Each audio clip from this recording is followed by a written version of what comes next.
someone in the migration industry in and around Portugal, helping you move to Portugal. The dream team are here. It's going to be a great evening, I'm sure. Great lineup. Thanks for all of you being here tonight. In the migration, right, let me just mute that. And yes, please get your questions into the chat so that the dream team can get to them. And if you are ready, Gilda, let's start with you this evening. How are you doing?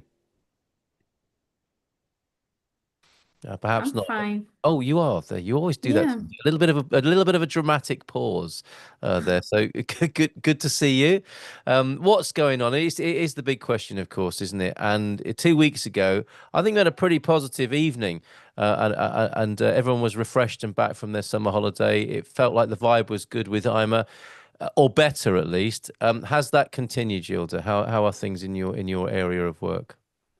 Well, this time things are a little bit complicated because they have put a new system in place for the renewals and for some type of appointments. But this system has a lots of bugs, and we are reporting them, and they are trying to fix them. Right. Okay. Yeah, so it's not the ideal situation to talk about IMA right now because it's working in progress. Okay, so people trying to get to grips with the system can tell their grandchildren they helped design the system by testing it in 2025. Hope not. Hopefully not. Right. Okay. Any other news, Gilda, from IMA? I'm trying to keep it light and bright and humorous. There are obviously I do respect this a very serious issue for anyone trying to move to the country. I actually met a couple, and this might be a sign of the good news we're hoping for from IMA. I met a couple yesterday who've got appointments, IMA appointments in the same town on the same day. So is that the sort of change we're looking at? Is that sort of improvement we can hope to see more of as well, Gilda? Yes, but not that much because today we also got appointments for tomorrow, and it's very difficult because clients are not prepared. They don't have Ah, all the documentations. And then if you go there with and a document is missing, they will reschedule you. yikes. And it's not a good idea. So All right. So those sorts of things are still going.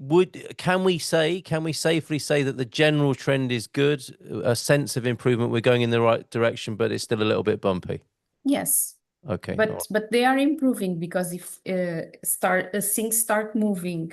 Now Yes. we are getting appointments, which was something that we were not getting before. So Okay, very good.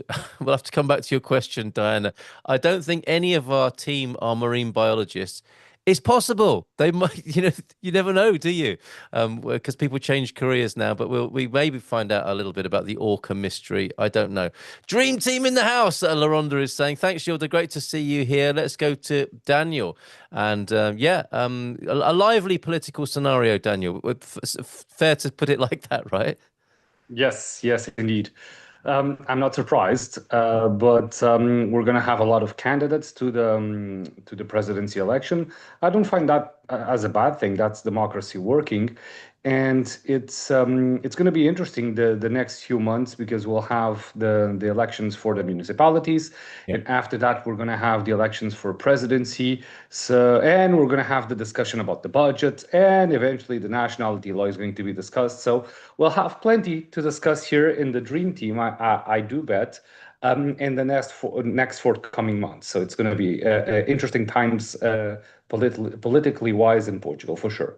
Very good. I was able to register for my local election, so I'm looking forward to taking Oh, part in my good. first local election here in Portugal. I suspect others are doing that as well. Nice. Here, let us know if you are. Not, of course, prying into how you intend to vote, but the fact that you have been able to register might be a real milestone for you. Thanks very much, Daniel. Any other comment in terms of the law, constitution, or changes from your point of view? With Well, citizenship, uh, nationality. I'm expecting the nationality changes. They postponed it from it was the third week of September. So in about a few days, the law was supposed to be discussed. Now it seems that it's mid October, but I'm still not sure if they will be able to discuss it at the time because it's going to be really close to the elections, the Mm. ones for the municipalities, and thus. politicians will be distracted. So let's just wait and see if we're going to have the nationality law discussed in the next month. But it's I'm expecting some changes. Some changes will not be positive for sure, but I'm hoping that the law that is finally approved is not as bad as the one that was proposed in May. So I'm just hoping. This is the place to find out about that every other week. The Dream Team session here at Expats Portugal on a Thursday evening. It's just going to get more and more exciting, I think, every 2 weeks here for the next few months. We're due a break, aren't we? We're due a little bit of a break and a little bit of lightness and relaxation, perhaps in the new year.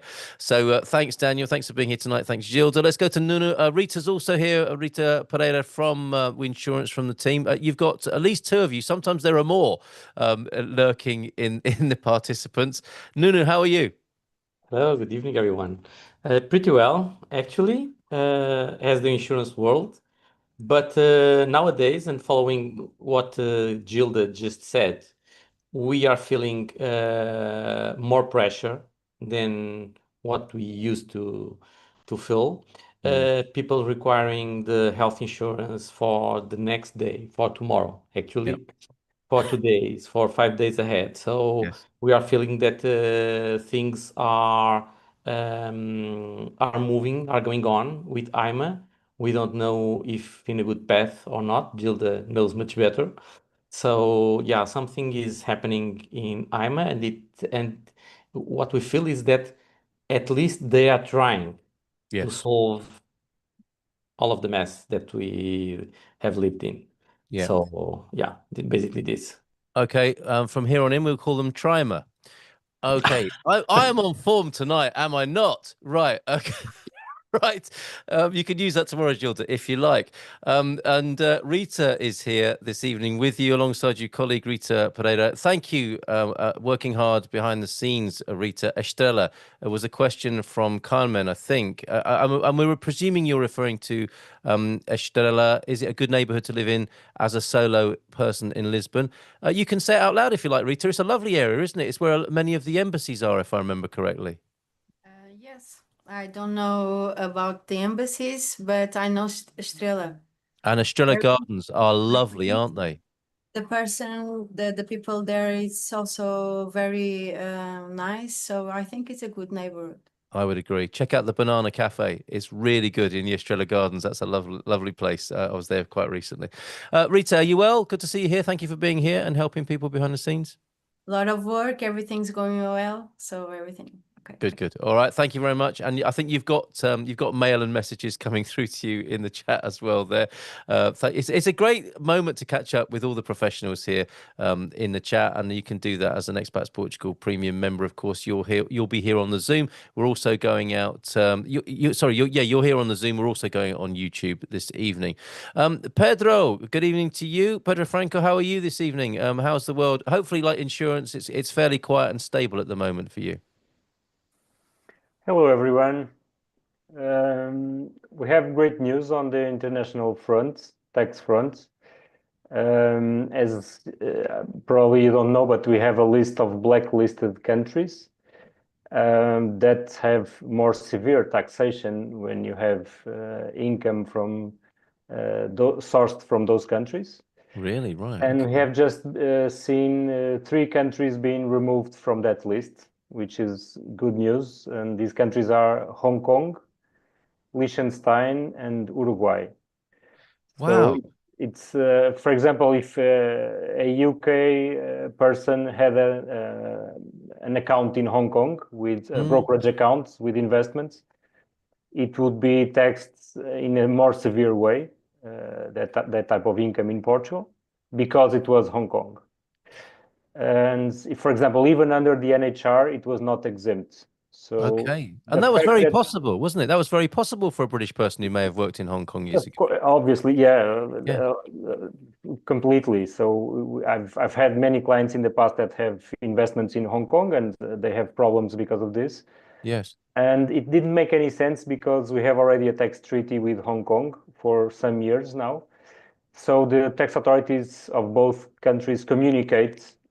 So there is exchange of information. which means that there is no reason anymore to keep the such countries in a blacklist.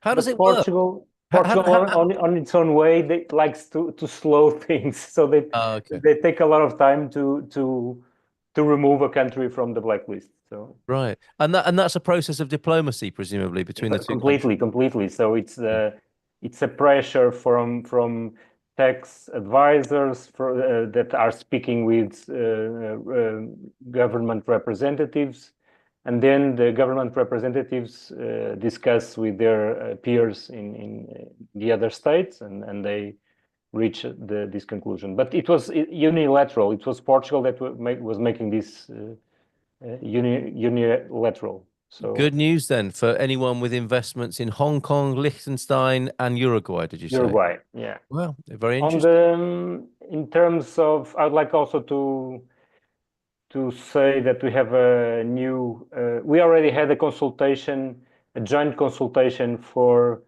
Portugal and UK tax perspectives, so we can provide this service to our clients. But now we are also adding to our services a joint consultation with an American tax lawyer that lives here in Portugal, by the way.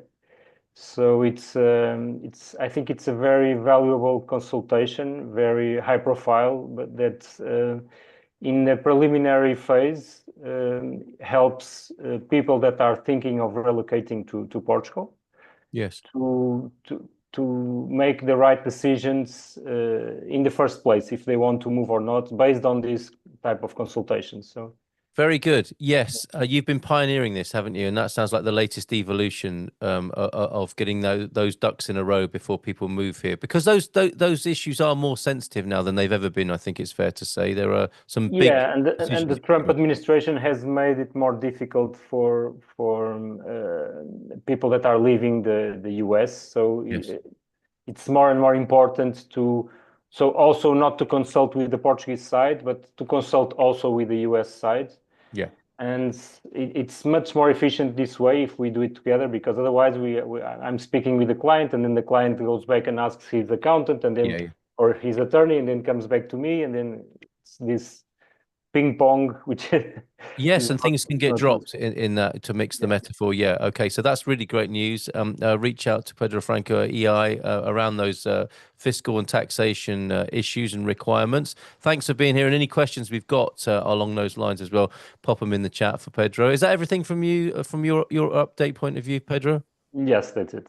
Thank you very much. Trump administration. That brings us very nicely to the world of currency and FX. Alistair Sweetman of Spartan FX. See what I did there?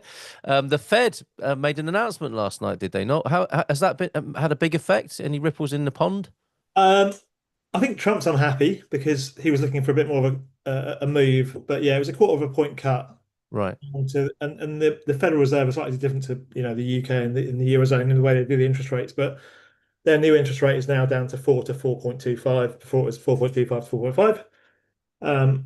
Yeah, good old Fed Chair Powell, who is kind of hanging on to his job by his fingertips against the the pressure from the Republicans. The short answer is that we're just starting to see a little bit of a the whole tariff thing and job numbers and concerns about the US economy and what that trend's look like and the uncertainty of policies and what have you. Most recent jobs data is just starting to show a slightly soggy jobs market. Headline unemployment's gone up to 4.3%. Business confidence isn't exactly particularly good. Tariffs are having an impact on producers and consumers. Yeah. So none of that's going to be particularly good for the GDP. But yeah, the problem they've got, and the Federal Reserve have had this problem for months now, is how they deal with slowing growth and also persistent inflation. It's the same that the UK have got, and Japan had in the 90s. So the expectation is there's going to be some rate cuts from the Federal Reserve, possibly one more this year, possibly a succession, 2, 3 next year. But I mean, the net result is it was all expected. The market had priced it in. The dollar actually sold a little bit on the headline news, but then kind of came back. And then actually today, we actually had a surprising good bit of data for the first time. So Philly Fed manufacturing came out this afternoon.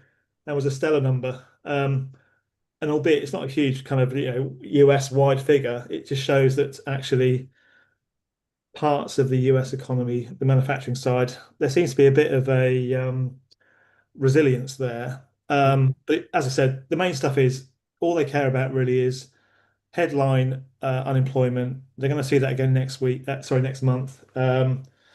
I've spoken to quite a few clients today, actually, US customers who we did some Zooms with earlier. And I've actually had this a few times this week, is people are now looking at the November Senate hearing, Supreme Court initial kind of judgment on the tariffs and whether they're legal or not. Now, bear in mind, Really? the Supreme Court's not exactly, the most centrist voters, judges at the moment. So that may be Yeah. a bit of damp squib, but there are people who are, hoping for some kind of ruling, but it's preliminary stuff. But anyway, look, the point is, euro dollar is, where are we? On the inverse, it's trading between 86 and 84.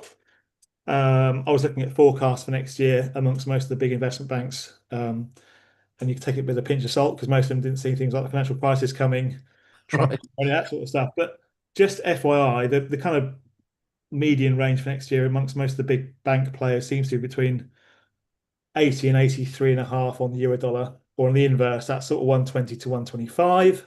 Oh, okay. So just to give you an idea. So, Yes. the consensus seems to be a bit more dollar weakness. And I think I concur with that because, is Trump going to ever say that tariffs are a silly idea? We'll have to see. But We will see, won't we? Okay, so many variables there, and in the meantime, Sarah and Sarah Davy, of course, your colleague, and others helping people to manage and mitigate that yeah. volatility, or as I christened it this week, dolatility. I don't know if Ooh. anyone ever is that a known thing, dolatility, or is that a Never new? heard it before, but it is now. It T-shirts is time. okay. That you Yeah. could bring that up at the Spartan FX office in the morning as well. Yeah. Okay, brilliant. Very good. We've got Trimer and we've got volatility this evening. Very good. Alistair, always great to hear your insight. Any questions about the exchange, the business of exchanging currency? Let's put those to Alistair this evening. And we've got Ed and Sharon, who are using that well-known financial term about the Canadian dollar. They're saying it's crap versus the euro. Pardon my French there. Any comment on the Canadian dollar? Yeah, actually, interestingly, I was looking at this week. Canadian dollar is actually starting to find a bit of support, and Euro CAD is doing something which is kind of interesting on the charts. If you look at long-term charts, without going too sort of techie into it, the last few occasions where the dollar's been this, Canadian dollars has been this oversold. You've had quite a reasonable kind of comeback against the euro over the following months, stroke years. Mm-hmm. And it's been a reasonable snapback, 5-10% potentially. So I was chatting to a few CAD sellers today. It's already back about 2 or 3% over the last couple of weeks, CAD against the euro. So it's off the lows. And actually, I think there might be an argument to say that we've got a bit more Canadian dollar strength coming. Okay. It may well be oil prices linked as we move into the colder months of the Northern Hemisphere, to be fair. But yeah, Okay. that's a good sign. It's not Very good. Yeah, yeah. There you go. A possible bit of light in the darkness there for you, Ed and Sharon. There getting some good value this evening, I think, as well with insurance. Right. Last but not least, and only because we had an hour in each other's company in the previous webinar, Peter. Good evening to you. Thanks, Alistair, for the time being. Any questions about currency, we'll come back to Alistair. Peter, thanks very much for returning to be with us on the Dream Team session. You shared with us your 7 top picks, places for Portugal in 2026 that experts might like to look at and consider. Any further comments as we come into the Dream Team session? Would you mind reiterating them quickly as well for those who weren't there? Oh yeah, I still have them here, the top 7. Well, as I said, it's not a top 7, so it's not from the first to the 7th, which is then better than the others, but it's more from the north to the south. So we've talked about what I call the golden triangle, not in the Algarve, but in the north of Portugal, being Viana do Castelo, Ponte Lima, Caminha. I think that's a very, very interesting region. Then we go to the Douro wine region. There's a lot of things happening there. So it's stunning as well in terms of landscapes, best wines ever. Caldas de Rainha at Costa Prata at the Silver Coast we discussed in detail. Then we are already a bit closer to the coastline, of course, and the proximity of Lisbon is bringing in a lot of people there. The center of Portugal, well, people from the Dream Team know me. I'm a big fan of the center of Portugal, which is still very interesting in terms of investing. Also, still very authentic. Alcochete, which is gaining a lot of well, it's not only popularity, but there's a lot of people also moving from Lisbon. Also, we discussed that with you, Carl. Huh? So the Lisboetas moving to the not only to Alcochete but to the south bank of the Tagus because of rising prices, all kind of other issues in the capital. On the 6th is the lovely town of Évora in Alentejo. I think that's still one of my favorites when it comes to the Alentejo. It's just beautiful, although it can be very hot in August. So maybe it's a nice city outside of the summer season. And then in the Algarve, and people know me, I'm not the biggest fan of the Algarve when it comes to tourism and things like that. But the inland of the Algarve, the more authentic part of it, Silvish in this case, but there are also other nice places. But we discussed a bit about Silvish, which is very beautiful and has a good vibe. A lot of expats going there as well, and it's kind of the best of two worlds. It's still very authentic, and you're very close to the beaches and to the golf if you're into playing golf. So that's what we discussed, and I think more in general, Carl, is to say things are really interesting at the moment. Normally, a couple of years ago, I think it was fair to say that at the end of the summer, things were slowing a little bit down. But what we are seeing right now, things are really very busy. It's kind of full year round. People looking to relocate to invest in Portugal. So it's it's very nice, and of course people have their own interests and their own reasons to make the move or to make the decision. But it's very nice, and I think with all the changes like we just discussed a bit, of course, within IMA and also within the currency and politics. I think Portugal is still really in the heart of it. I mean, a lot of people love it, and of course, when IMA and currency and politics are getting more better organized or more efficient, that helps big time. But what we feel from a buyer's agency perspective is that the main reason to move here is just the country, the lovely people, the climate, the food, what have you. So I think we are happy, and I think it's fair to say that we want to move on for a couple of years with this. Yeah, sure. Very good. Excellent. It's all relative, isn't it? We do live in interesting times, and Portugal seems to maintain its relative excellence in relation to what's going on all around the world at the moment. Just quickly then, thanks, Peter. And if you have any questions about the buyer's agent service consultancy, do let us know in the chat, and we'll put those to Peter. Thunderduck is over on YouTube, and a lovely testimonial for EI here. T-Duck had drinks tonight at a banana cafe on Avenida Liberdade in Lisbon. I don't know if it's the same chain or not, but just stop by, says Thunderduck, to say thank you to EI and specifically Carla. For almost 5 years, she's been working miracles for us. How about that? I hope you can share this with Gilda with Carla tomorrow. We've been living in Lisbon for almost 5 years, and when things get tough, we call EI. Okay, there you go. If it's not a government or immigration issue, then call Carl. There you go. That's very nice. A little testimonial for me as well there this evening. So, Gilda, if you will pass that on to Carla, that would be awesome. And we've got some questions and mentions over there on YouTube. And I think we stay with you as well, Gilda, because the first question that's come in tonight, thank you for all your updates. Lots to say tonight, lots of catching up to do. The first question was about EES, the entry-exit system of Schengen, and of course, in which Portugal is involved. MI says from the 12th of October 2025, Portugal will take part in the launch of the entry-exit system, the new automated border control system for the Schengen area's external borders. The system applies to all non-EU citizens entering for a short stay, up to 90 days within any 180-day period, whether or not a visa is required. How will this system, is the question, how will this system apply to holders of a Portuguese residence permit? Will there be separate lines at the passport control for EU citizens versus non-EU residents? If I'm not registered in EES, could they refuse my entry even though I have a residence permit? First question, do you think Portugal will be ready on the 12th of October? And then can we address all those questions, Gilda, that came after? Yes, I think so, because they were one of the first countries buying the machines, Right. and they start doing tests like 2 months ago, and most of the machines are already replaced. So I think yes, it's going to happen on that date.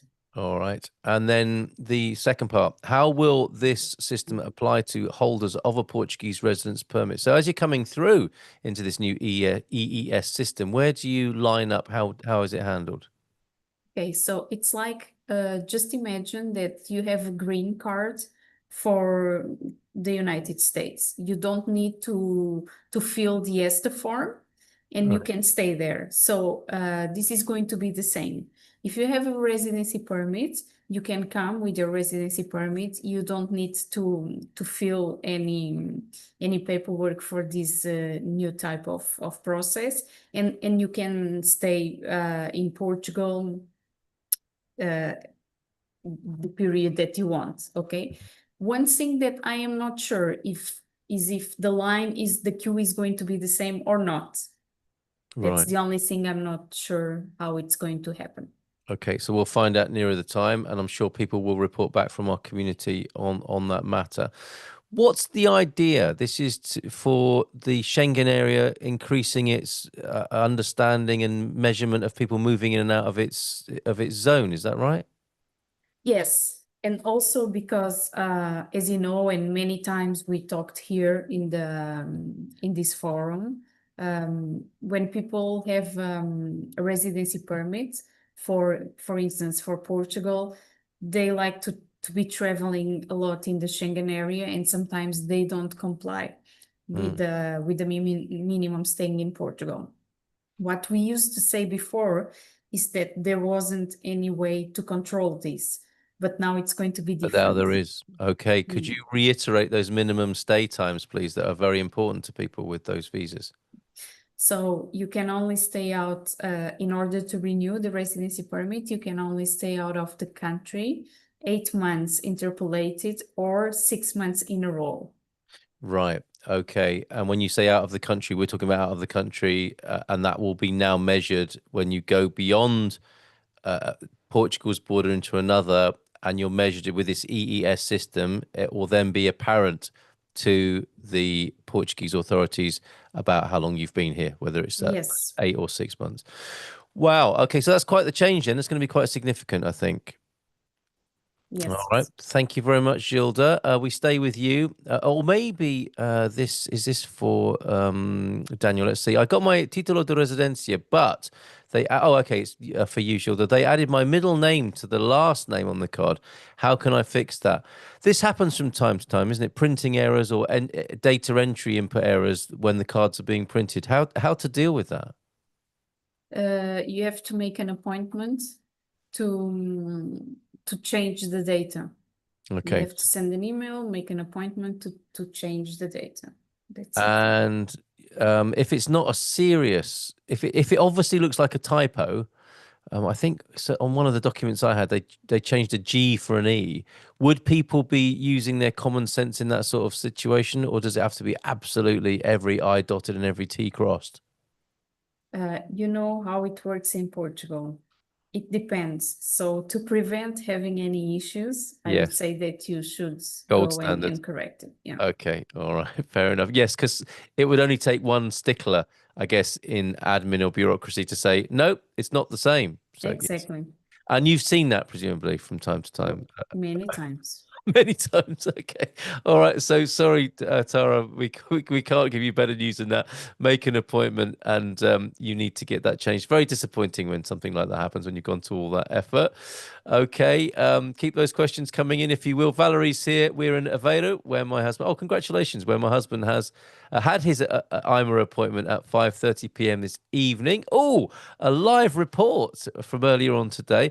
The process went well, although the new system was slow and one of the cameras got stuck several times. So this made the process lengthy. He had all his paperwork and more, so no problem. At the last minute last week and yesterday, we were even asked to notarize our lease agreement and get copies of our landlord citizenship cards. Wow. Anyhow, all is well now for him. They are seeing us separately, so my appointment is in Faro next week. Well, congratulations on that, Valerie, and sounds what's like a successful Aveiro meeting, and I hope the same is true in Faro. What else is going on like this, Gilda? You nodded your head at the mention of notarizing lease agreements. We seem to see more of this. You know, we need this and we need this extra things. Any other things that people need to be aware of? Yes. In fact, IMAM last week, I think it was last week or 2 weeks ago, they started to ask for a declaration from the landlord with the recognized signature and also the recognized identification. Some IMAs, yes, some IMAs don't. And then what happened? Because people were not prepared and it was not stated anywhere. Many people got rescheduled. And today, I was in Faro, in the IMA, and they told, okay, we already reported that this landlord declaration statement, it's not working. So perhaps next week, we are going to change that. My advice from what I have seen in this past week, if you want to prove your residency, you need to take, if you have a rental agreement, of course, you need to take the rental agreement, the proof that the owner, the tenant owns the house, the proof that the rental agreement is registered at the tax office, and a statement from the owner of the house. And with this particular case with Valerie, landlord citizenship cards, presumably that's an ID card of the yes, resident. that's a plus for when you are recognizing the signature on that statement. My goodness. Okay. Yes, but for instance, I heard that you are going to Faro. Be prepared for everything, take everything. But what they told me is that, no, we are not going to ask for the statement from the landlord anymore. But maybe it will change. Maybe it will change next week. So be prepared for everything. Valerie, you are muted. I think you're on the edge of your seat listening to that. Did you want to chat with? Absolutely. I've just planned to go as prepared as Lascelles was because I don't want any rescheduling. So I'm taking the whole suitcase. Yes. Yeah, no, absolutely. do that. You know, they are asking for things that I've never seen before. And so I say, take everything, even things that they already analyzed while granting you the visa, they are asking for it. And we say, okay, it's nonsense because you have it in the system. And they say, but we want to see a new one. And I'm going to give you an example. For the income, they always ask for the last 3 months bank statements. And yesterday, in Sinj, they asked someone the bank statements, and the last one was from August. And then they said, but we are already in the middle of September, so we want a bank statement from September. Oh, right. Okay. That's petty, right? But if that's what they want, that's what you have to get, right? Yes. Okay, Valerie, have we answered everything have we reassured you? I mean, it's a difficult situation. Oh, yes. Right, okay. But absolutely. let me tell you something. This is happening because they want to speed up all the processes, and they are hiring people that they don't have the skills and they don't have the knowledge. So they give them like a guide, Okay. and they try to do the things as it is in the guide. Okay. Ah, okay. That Yes. that I couldn't understand how adding new things would make things move faster. But if they're employing new people Yes. who are following a checklist and they're putting things on the checklist, that's what those new staff are going to ask for without any Yes. discretion. Okay, understood. Valerie, is that everything for you? Oh, yes, it is. Thank you Luck. so much. Good luck in the Algarve, and great news that you're 50% there. Oh, And yes. I hope you have a lovely time in Aveiro. Have you had a nice evening out in Aveiro? Oh, we have. We've been on the, what do you call those things on the canal? The boat. Oh, what are they called? What's their particular name? One of our dream team members. Is it gondolas? There's a Portuguese word for that, which escapes me right now. But it is a gondola, yeah. But it's the Portuguese word for that. Yes. They were like a. It's like mergosh or something. Muliceiro.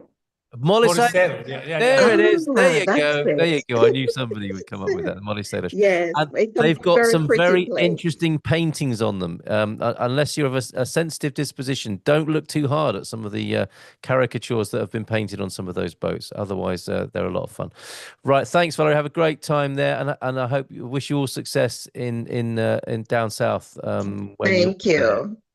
for the next leg of that. All the best to you, Jonathan. Okay. Carlene and I arrive in Portugal in 26 days, 12 hours, 19 minutes, and 31 seconds. Yes, of course, we're super excited. This is so if Air Canada and Lisbon Airport vet authorities are willing. So for us and anyone else who is within a month of arriving, what would the dream team advise? I mean, from your experience of other people bringing pets in, Gilda, is that one for you? Sorry, I didn't get it. The question, so for us, okay, this is so if Air Canada and Lisbon Airport vet authorities are willing. I mean, what can be done about that? Debbie's asking, is the pet in the cabin or in the cargo? I asked because they've never had any interest in my in-cabin small dog. Cargo pets definitely have to be cleared by an airport vet. We might get an answer from the from our community here. They just said today, oh, that's a different thing about strikes. A lot of people have been asking about strikes. But yeah, your experience, Gilda, of bringing pets through, if all the paperwork's in order, there's no reason why Jonathan and Carlene should have any problems with that. No, Right, no. okay. Unless you've got a more, there's something we're not understanding there, Jonathan. So do let us know if that is the case. Yes, Can I comment, Carl? please, of course you can. That's what we're here for. Yeah, thank you. No, I was thinking to myself that others will be in our situation, that you're 3 or 4 weeks away from coming. And I wondered whether the span of the experts would say, well, make sure you do this, or make sure you do that, or don't forget to bring A, B, C. So I don't think it's a question just for us, but you know, in that final lap before you get there. I mean, we've been on these calls for 7 or 8 months now, you know, doing all sorts of due diligence. So I'd be interested to know if any of the experts have any kind of last few weeks advice. Generally and by the way, on the dogs, we are told we have to contact Lisbon authorities 2 days, 48 hours before we arrive. Mm-hmm. And we're not expecting any problems, but it is complex.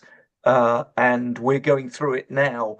You asked in the other session, where are we? We are in the most northern point of Nova Scotia right now, and there's hardly anybody here. But anyway, that's another story.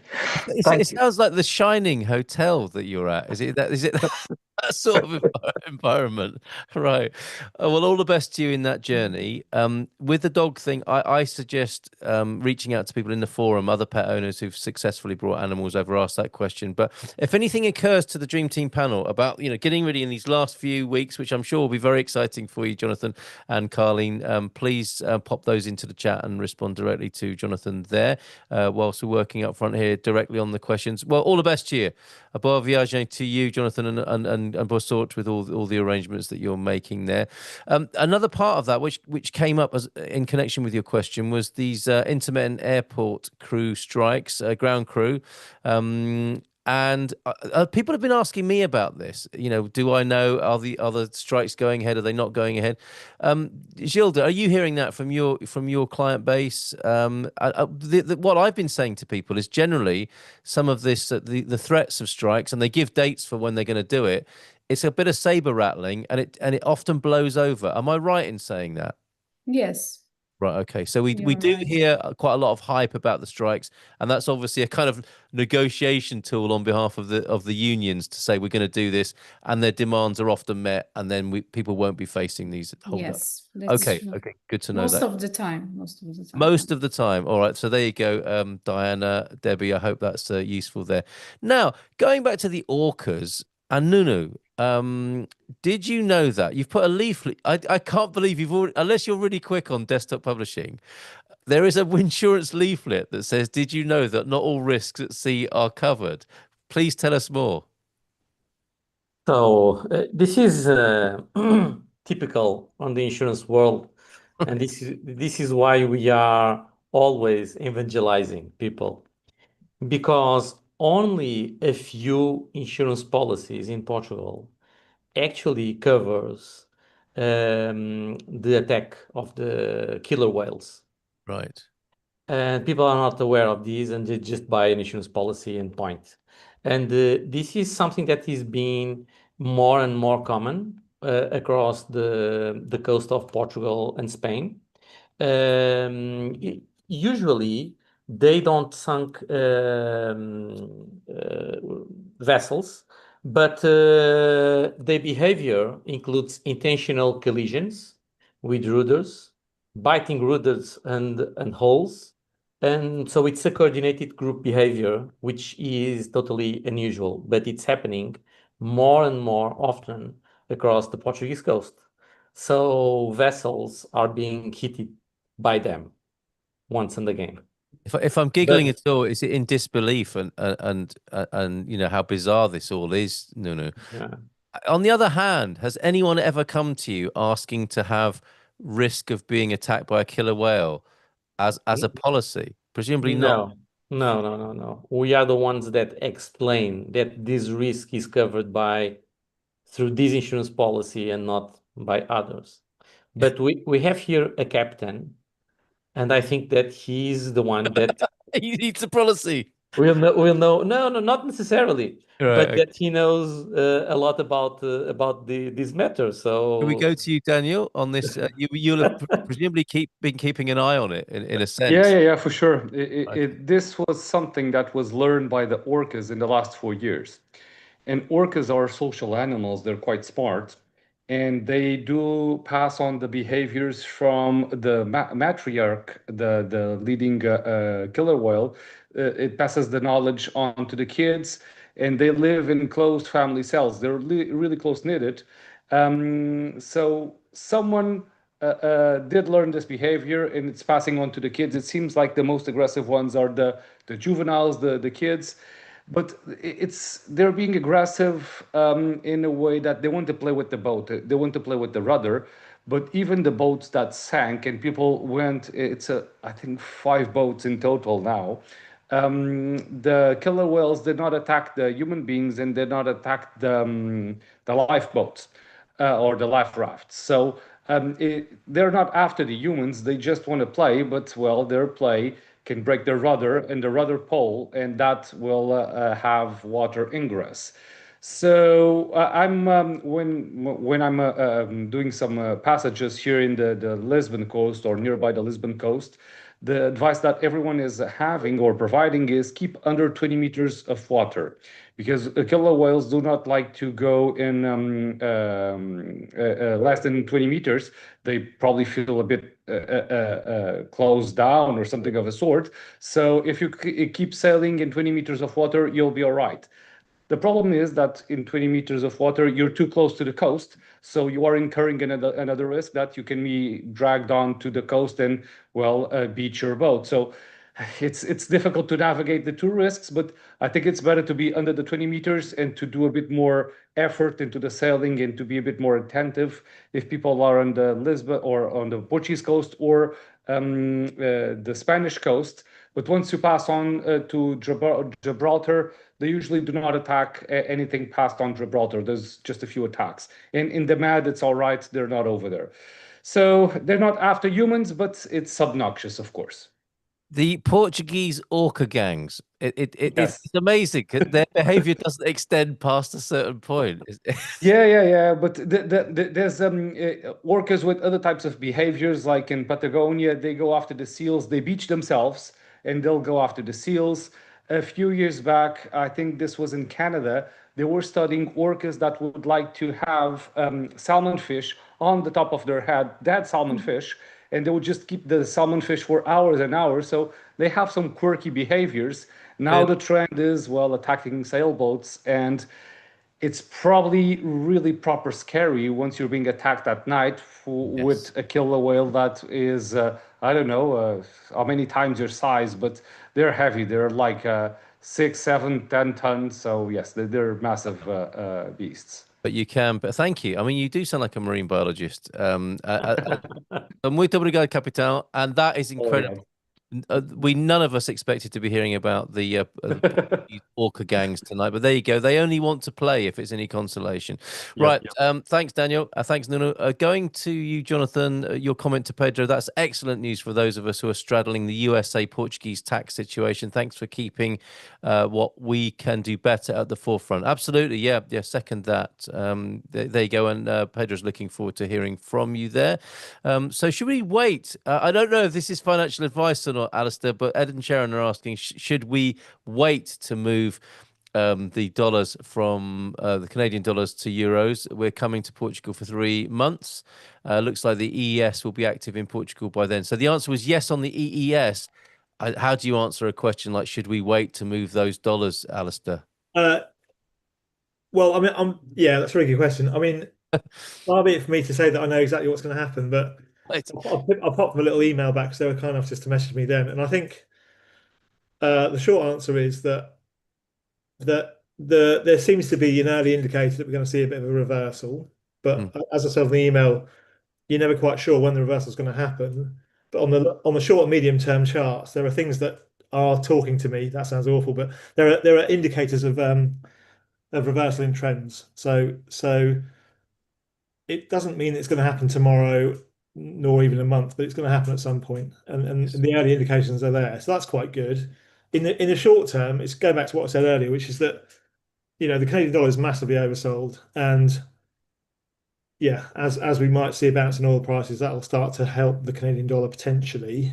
But it could be something like, maybe it's going to be, and again, I'm clutching at the potentials here, but maybe it's the November Supreme Court hearing with tariffs. If no tariffs, oil prices go through the roof because the economy's back at full kilter. So it could be any number of things, It could be some geopolitical stuff with the Eurozone area. It could be, France or whatever it might be. But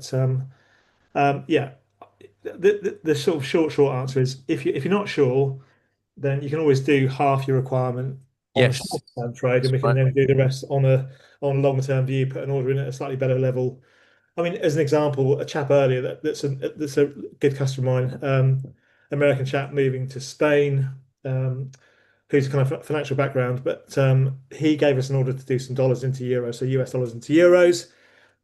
The fully fed stuff came out, and we managed to get the market as the dollar bounced on the back of that, and we caught the absolute top of it, which is great. And then it reversed back down again. So we can do certain things that we can help people time when the conversion happens. It can be, it can really make a difference between getting a certain amount and then a 1% move in a day can make a difference if you're moving 300-400 grand. Makes Which sense. suggests then that you have quite a close relationship with some of the clients who are in touch with you to make these sorts of decisions, and that's something you'd welcome from our members here.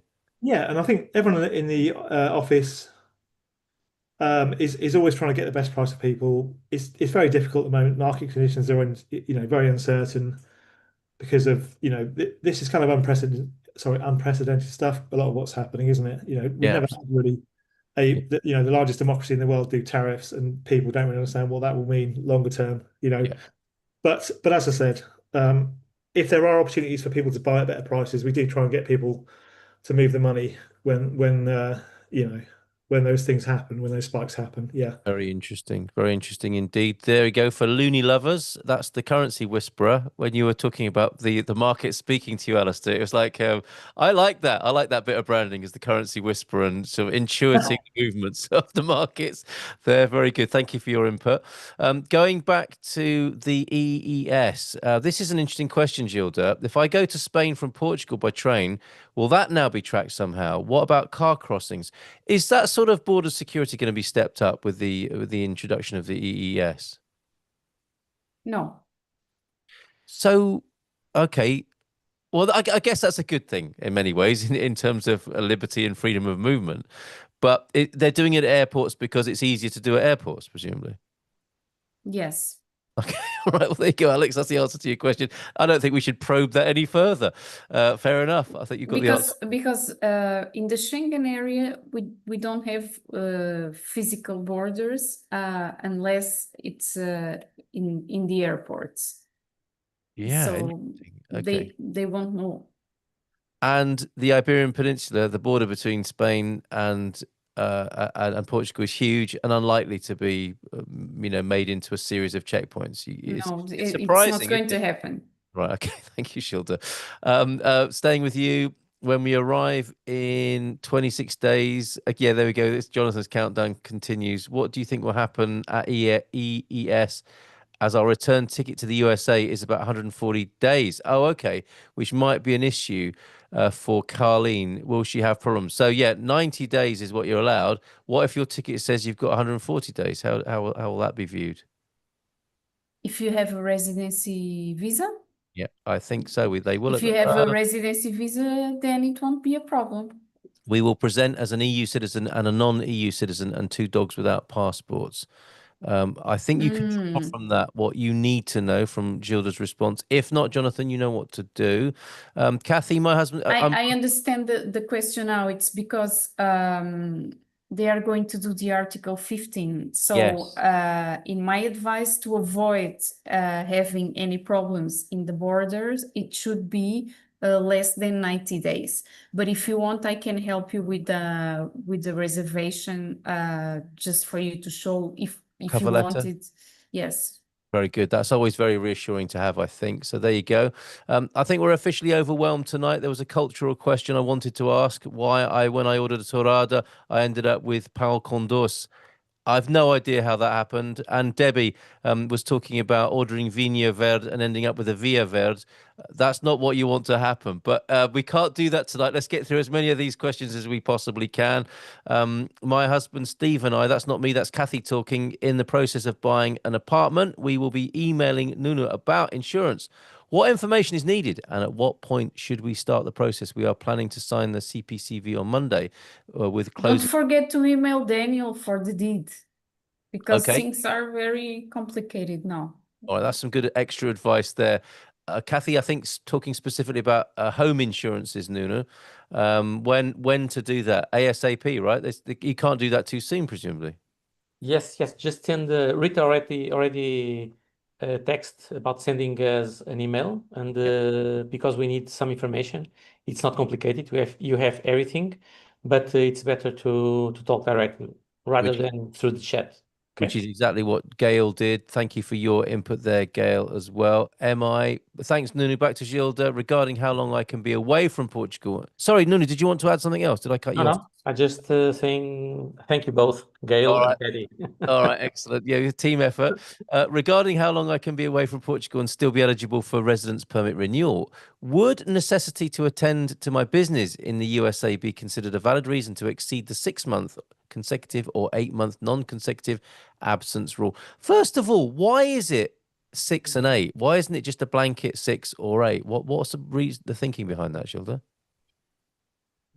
I've never asked you that before, and it sounds like you don't really want to answer it right now. So you can, you could do the main part of the question if you want. Then, would being away on business be seen as well, yes, when there is a lot of mess about this time that you can stay in the country and out of the country, because we had this rule for 1 year.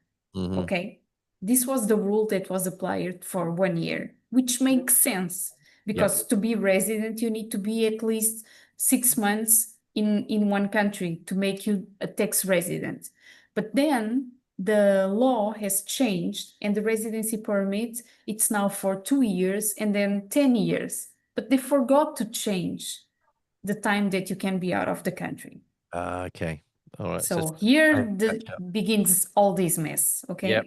Okay. Answering to your question, when the time comes for the renewal, if they ask why you didn't respect the requirements, then you need to prove why. So keep the records and everything, and then if you want some help to make the statement, the exposition of motives, we can help you.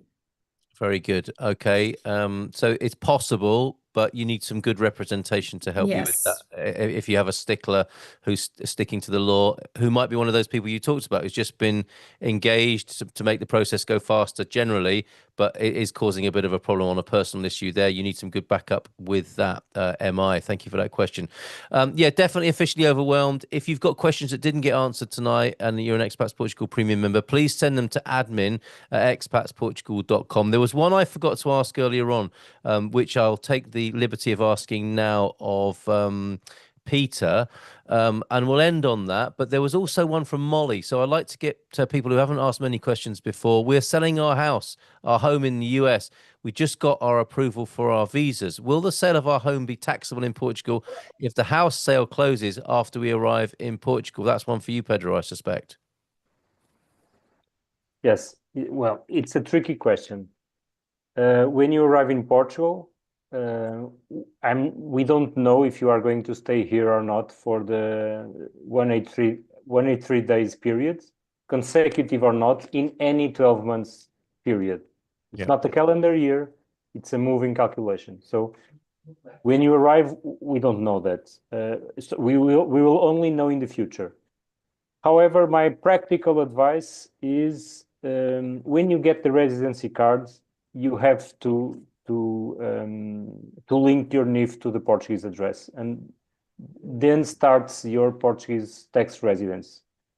Of course, that in this case you are resident in the US until you become a Portuguese tax resident, so you are not avoiding tax residency. You are not one of those people that are moving from state to state trying to not be resident anywhere. It's not the case. So my practical advice is, okay, when you get the residency cards, that's the date. So try to sell everything you can prior to that date. Yes. Including your house. There you go. That's for Molly. Thanks, Pedro. Thank you, all of the Dream Team. Just one more quick one that I forgot to ask. This is one of the benefits of being an Expats Portugal Premium member. If you can't make the webinar, I'll ask a question on your behalf. I did actually forget, in all honesty, in the last webinar, and we'll finish it on this note. Peter, this is for Ian. Have you heard any common patterns of buyer's remorse in Portugal? Themes after people have chosen a location to buy or rent. What did they wish they had known? I suspect, Peter, these aren't Portugal specific. These are sort of buyer's remorse things wherever you buy a house in the world. What's your comment on that? Oh, that's nice. No, normally we don't hear a lot of remorse from people that are moving to Portugal.